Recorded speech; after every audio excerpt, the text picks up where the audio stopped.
All right, that was Black Sabbath, Snowblind, from the album Black Sabbath Volume 4. And apparently, according to Black Sabbath, instead of Volume 4, that album was supposed to be called Cocaine. And the song we just heard was supposed to be called Cocaine. Apparently, they were hip deep in cocaine at that point, and they just wanted to, they just wanted art to reflect life. But, this was back in the 70s, and there was no way that their music company was going to allow such a reflection of life. Nowadays, I don't know, is there anything that doesn't go in, I don't know, maybe like child molestation or, I don't know. Yeah, I don't think you'd see that on a major record, but all the independent guys. I mean, there's nothing really that, is out of bounds these days. Right? Nope. Have you seen some of the names of some of these bands? YMC, abbreviated it for a reason. No, you can say that on the air. Your mother's crotch you're referring to? Yeah. You can say crotch. You just can't say the other C word for your mother. Yeah. That's a big FCC fine right there. Yeah, I mean, even the FCC, I don't know if it's because they're lazy or they're understaffed or, they're just getting a little more lenient. That's my thought. But they're even relaxing some of their Puritan-like attitudes. I mean, there's not too many words anymore that really, there's the one that I just referred to. Yep. Then there's the famous F word. Yep. Putting your mother before the F word. That's probably, unless you're a hip-hop guy. I don't know. I think that might be it.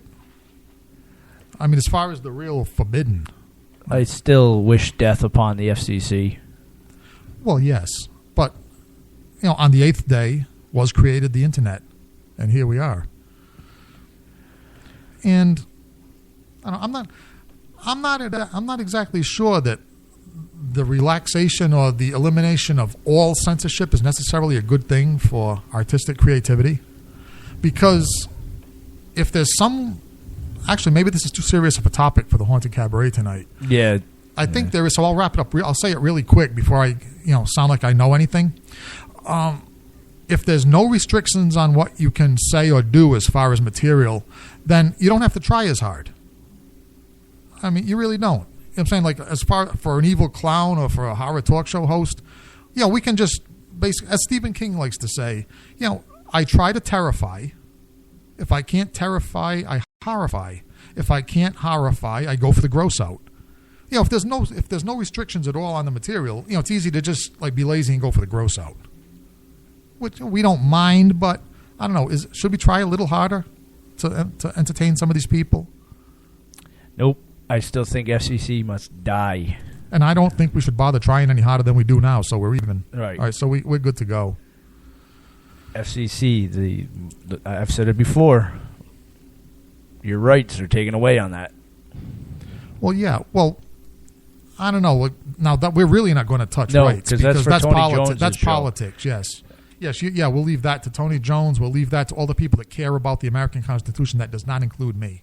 Right. I really don't. I mean, mostly because nobody else cares about it except Tony Jones and the small group of fanatical maniacs that care about it. So, I don't know. Where do I go? What's a good segue into a topic from this that belongs on the Haunted Cabaret? How about news brought to you by clowns?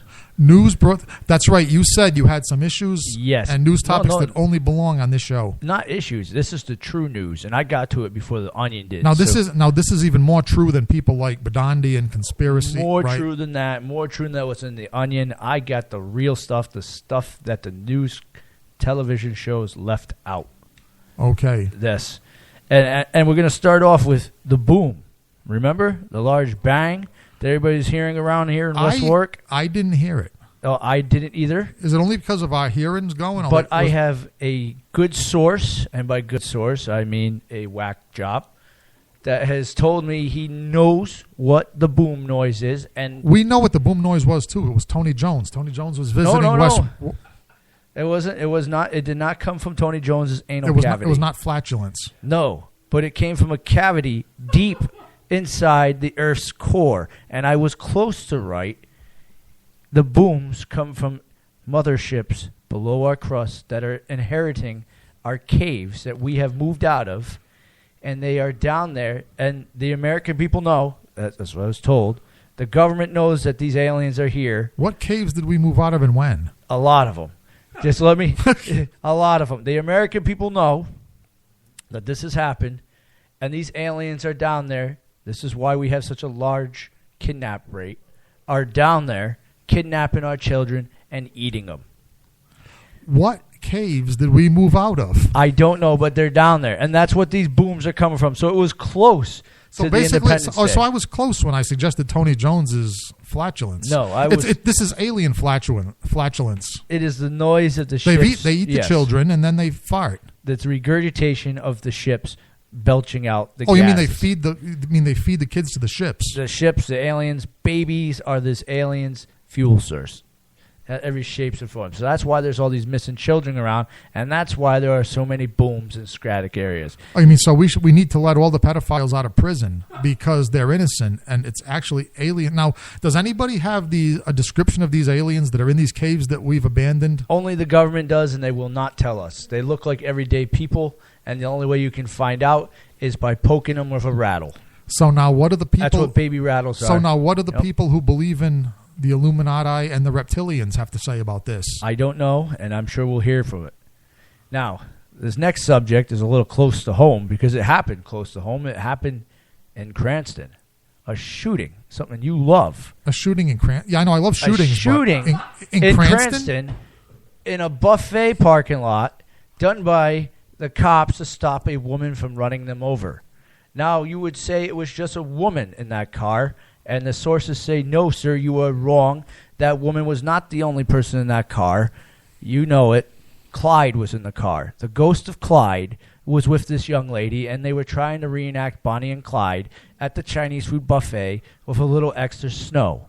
And they accidentally almost ran over the cop. Okay, now she had a little... So we should dedicate that tune we just played, Snowblind. Right to her. Right to her. Okay. You know it. So Clyde was in that car. My sources have pictures, and they can see his ghostly orb in there. It may be a speck of cocaine that got flicked up, but I'm sure it's the ghostly orb. That is what happened. And that was in Cranston. That was in Cranston. Now, for all our listeners, who might be beyond the boundaries of Rhode Island, the reason I asked that twice is because Cranston is one of those cities in Rhode Island that's basically boring and not known for anything except a bunch of... And it is boring. It had a bunch to be of yuppies. Someone from Central Falls to come down and start. No, the only thing good that ever came out of Cranston was I got my first oral sex from this girl from Cranston. That's the only thing. That's the only good thing that ever came out of Cranston, and she didn't stay around long. You couldn't have left that for talk sex for Alicia. I'm just trying to give credit where it's due. Really? Because otherwise I would say Cranston just sucks, and but no, and it's boring. She did exactly. Yeah. That's what I'm saying. So give Cranston its due. Pammy, wherever you are, thank you. And I don't care if you're from Cranston. And he doesn't care if you had genitalia that belonged to a man. Pam. She did not. Is a transvestite's name, by the way.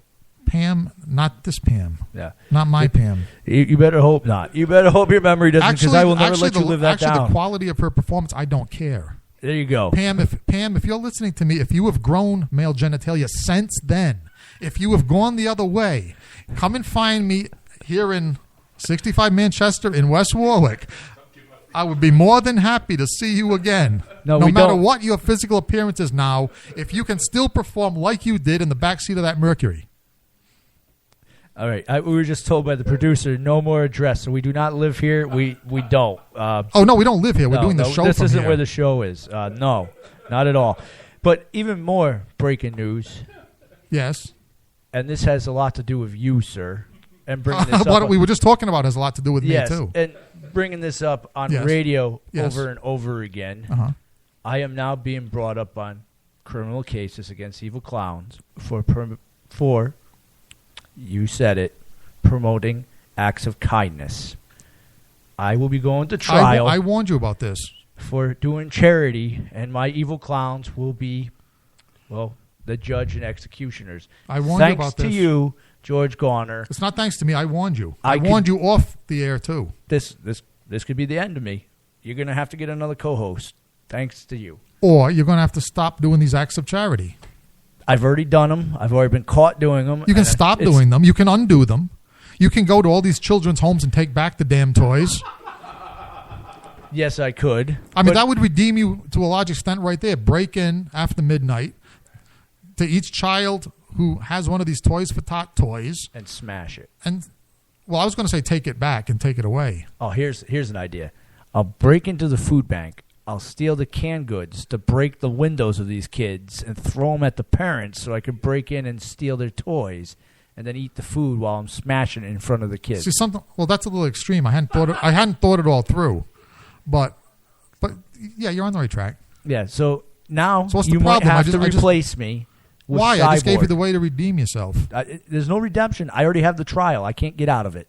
It's set forth and it's going sometime. No way out in this year. No matter what out. you do. They're already coming down from Hellpoint 2.0 and wherever else they're coming, and these are real evil clowns, not the ones that play once a year inside of a haunted house. And all these guys I'm being brought up in criminal charges against evil clowns. Okay, now what happens if you're convicted? Death. Well, that's no big deal. You've died 5 times. Yeah, but I've never died from the hands of an evil clown. In other words, they might know how to keep you that way. Yeah, they're not like my brother Chuck. He's a moron. He doesn't know how to kill me. I even gave him the book, How to Kill Your Brothers for Dummies. I see what you're starting to worry about. Right. These people know they will kill you with the proper incantations. You will stay dead. They know everything to make sure that Cyborg will be your co-host, which he is next in line to be able to leave the Gardner Hill Insane Asylum and come down and be part of Rhode Island Free Radio. All right, stop right there. All right, let me think this over a second. Cyborg as a co-host for this show. Yep. All right, while I'm thinking about it, let's just here we go. Next song up, Dio, The Last in Line. We don't make these things up ahead of time. We do not. These segues are spontaneous. Last in Line here on the Haunted Cabaret on Rhode Island Free Radio.